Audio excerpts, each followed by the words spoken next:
Saat hangat kabar aksi prajurit TNI mencopoti baliho dan poster Habib Rizik Syihab di media sosial, kembali viral potret sejumlah anggota TNI yang terlihat mengawal warga sipil.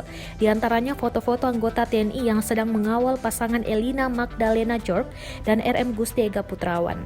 Elina diketahui merupakan seorang artis, sedangkan Gusti Ega dikenal sebagai sosok produser muda serta seorang pengusaha sukses. Foto dan video itu sebenarnya sudah sempat viral beberapa waktu lalu.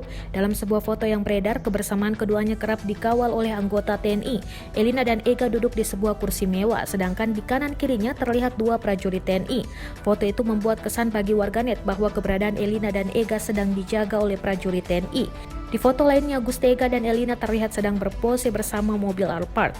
Momentum itu dibagikan Elina di akun Instagramnya. Mobil tersebut dikatakannya adalah hadiah yang diberikan Gusti Ega kepadanya. Kemudian ada pula video yang memperlihatkan keduanya sedang dikawal setelah berlibur di Thailand. Bahkan prajurit TNI terlihat membawa barang-barang milik mereka. Dikutip dari berbagai sumber, Ega merupakan produser yang masih berusia 22 tahun. Ega merupakan lulusan dari salah satu kampus swasta di Jakarta, yaitu London School of Public Realism.